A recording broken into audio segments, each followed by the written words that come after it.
Explore and entertain the world. Present a new video. If you find yourself hiking in central Argentina, check out the Aconcagua Provincial Park in Mendoza Province. Located in the Andes Mountains, the park draws adventurers and thrill-seekers of all shapes and sizes. They can go skiing, climbing, and hiking through the stunning mountains. They just have to pay attention to the man in the white shirt. His name is Julian Inceralde. He works as a guide for Aconcagua. Eventually ended, and Julian and his team helped everyone across. One thing's for sure, these people will never see planes the same way again.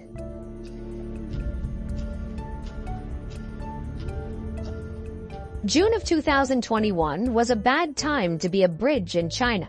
Heavy rainfall during the summer caused extensive flooding across the country. In Nanping, a prefecture-level city in Fujian province, water levels in the Mayang Creek allegedly rose to record levels. Floodwaters rushed downstream, leaving a pile of debris next to a steel bridge. Trees, planks, slats, branches, you name it. It was like a beaver dam full of junk pushing against the frame.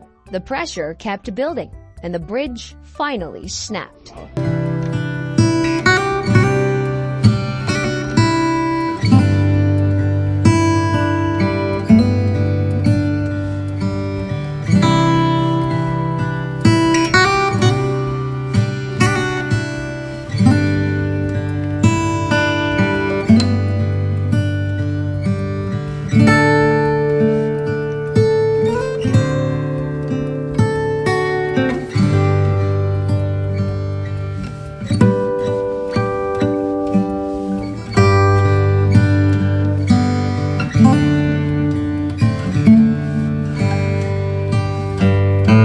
The 500-foot bridge had just gone up in 2017. It wasn't even 4 years old when the flood washed it away. On the bright side, nobody tried to cross when the foundation failed. This wasn't even the only bridge in China to fail that day either. About 2 hours north, in the village of Caoting, a pontoon bridge failed under immense flood pressure. Thankfully, nobody was hurt during either collapse.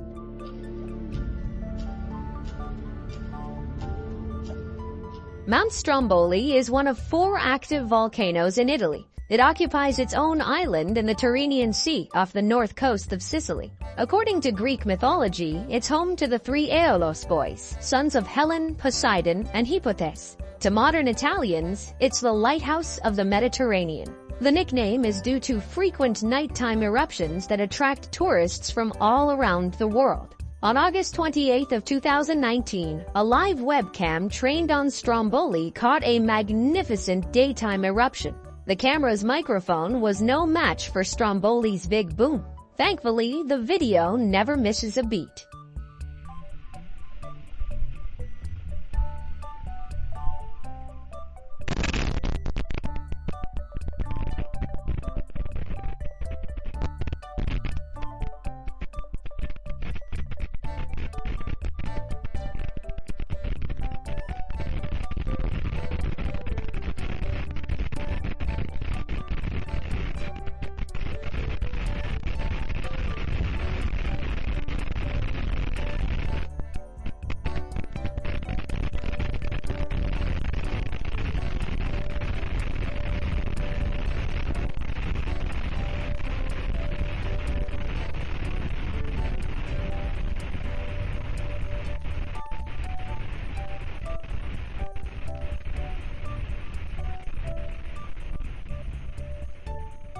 During the tourist season, Stromboli usually experiences mild explosive activity. However, in the summer of 2019, the volcano had one of the most violent eruptive episodes in the last century. 2 huge eruptions, one on July 3rd and the other on August 28th, caused volcanologists to pay close attention. They were worried about 2 island villages only a few miles from the active crater. Out of season, the villages have less than 500 residents and visitors. During the summer, that number shoots up to 5,000. Stromboli usually puts on a safe show, but you can never be too careful with active volcanoes.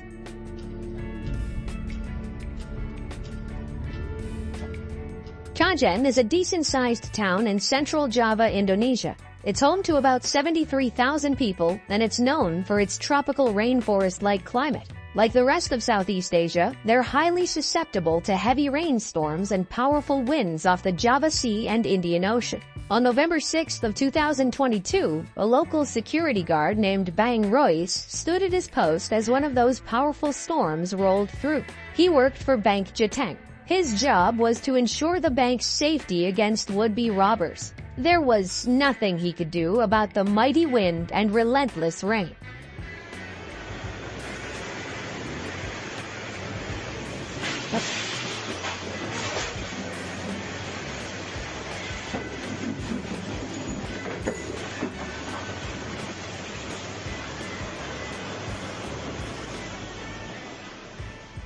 Bang said he was just standing there when the storm picked up out of nowhere. It lasted for 15 minutes before finally subsiding. He remembers the sky staying dark once the wind calmed down. According to reports, the extreme weather damaged hundreds of homes and offices. The wind knocked over several trees, which landed on people's cars and roofs. Thankfully, nobody got hurt by any falling debris. Many did lose electricity when the grid went down. They didn't get the power back online until later that night.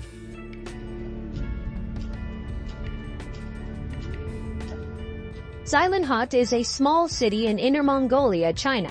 It was home to Genghis Khan's older brother during the Ming Dynasty. Today, it's home to about 250,000 people. More than half live in the urban area, while the rest reside along the rural outskirts. On June 24th of 2020, a massive... Look at how the tornado changes color and shape about halfway down. It can only pull dust so far up the column. From what we can find, the tornado didn't cause any injuries or much damage. It looks like it moved across the countryside and eventually petered out sometime later.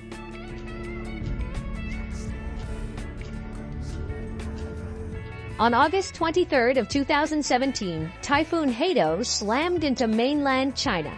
It made landfall in Zhuhai, a prefecture-level city in Guangdong province. About 2.5 million people watched as 90-mile-per-hour winds sent water rushing into their streets. If it wasn't bolted down, it got blown away. Several videos emerged from Zhuhai City showing just how powerful Haido was. According to the South China Morning Post, it was the strongest storm to hit the region in over 18 years.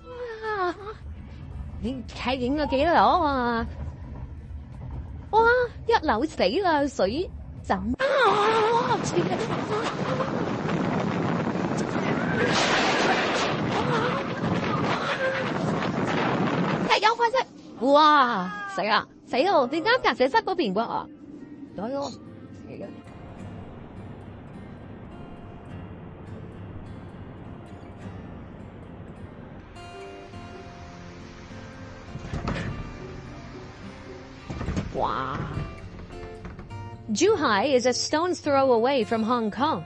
Both cities experienced severe damage thanks to Typhoon Haido. Hundreds of flights were canceled, cars were up to their roofs in water, and low-lying areas were totally flooded. Skyscrapers usually light up the night sky in both cities. After Haido passed, though, everything went dark. At its peak, Typhoon Haido slammed into China with wind speeds topping 115 miles per hour. Several cranes blew off the sides of skyscrapers. As we see in the footage, it was enough to tip 18-wheelers like Tonka trucks. Once the storm subsided, people used canoes to navigate the flooded streets. In total, the storm caused about $6.4 billion worth of damage across southern China.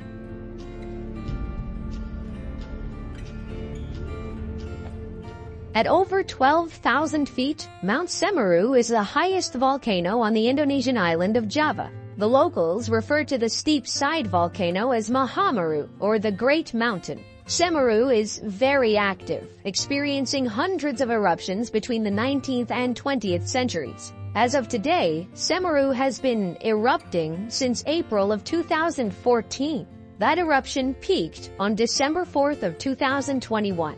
It's believed that the lava dome at the summit crater collapsed due to heavy rain, sparking a massive explosion. It produced an ash plume that some suggested was 28 miles high. Other reports said it was much smaller, only about 7 miles high. Whatever the case, the locals living in the village below were in for a harrowing experience. Allahu Akbar! Allah! Allah! Allah! Allah! Ya Allah! Ya di pa ka na? Nakapaloy!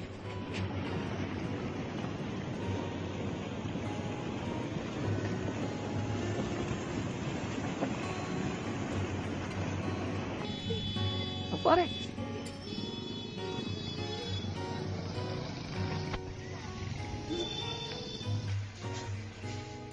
It was pure chaos after Mount Semeru blew its lid. People fled the nearby villages as rescue workers pushed in to save those in need. They found homes and mosques buried up to their roofs in ash. There's no way anyone trapped inside could have made it.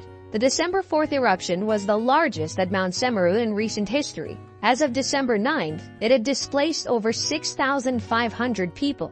3 districts in East Java were covered in hot ash and lava avalanches. The eruption damaged nearly 3,000 homes and affected 24 schools across the region.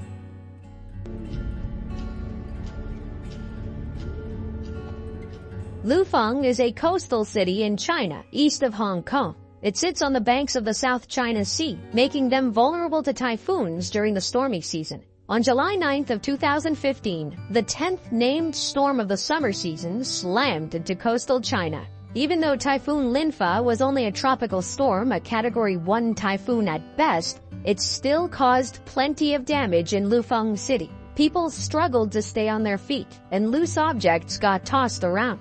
Those who kept their footing were able to capture some stunning footage.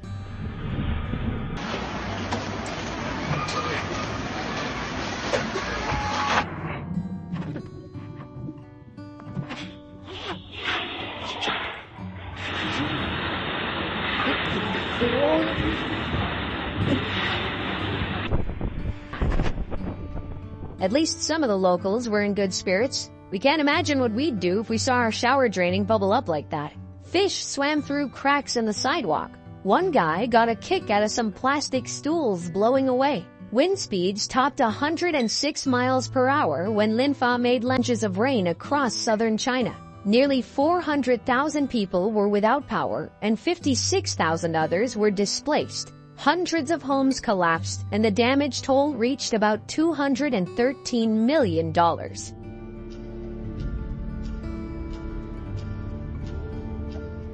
In June of 2022, Montana Lieutenant Governor Kristen Juras declared a statewide disaster due to catastrophic flooding in Yellowstone National Park. Heavy rain battered the Yellowstone area. That, combined with melting snow, caused widespread flooding throughout the region. Several roads and bridges were destroyed, along with a few unfortunate houses. Gardiner, Montana is a small community of about 800 people. They were among the most affected cities and towns during the Yellowstone floods. On June 13th, as the flooding finally calmed, a few locals gathered to watch someone's house float downstream. Here we go. That's a cab.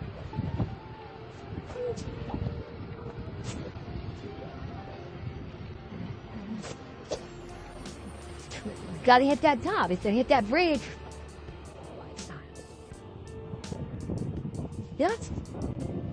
Oh, look at that. Inflation. Oh, yes. I figured it's gonna stop.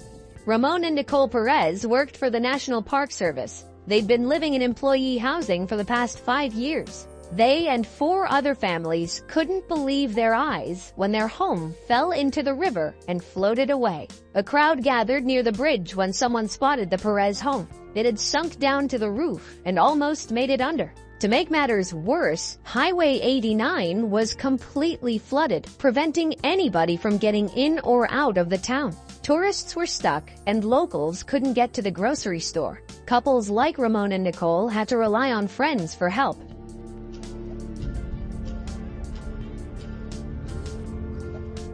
Camarines Norte is a province on Luzon, the largest island in the Philippines. It sits on the banks of the Philippine Sea, leaving them and the rest of the country exposed to powerful typhoons. On November 11th of 2020, the 10th storm that year wreaked havoc across the country. Typhoon Vamco made landfall around midnight as a Category 2 storm. Locals across Camarines Norte took shelter as 80-mile-per-hour winds whipped through their neighborhoods. One family decided to record the storm as it ripped apart the power lines outside.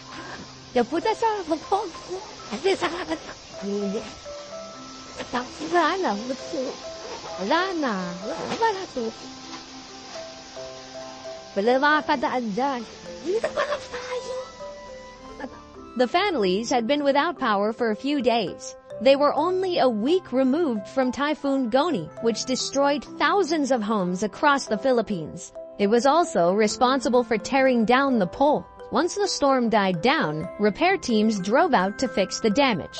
They finally got it up and running, but Vamco had other plans.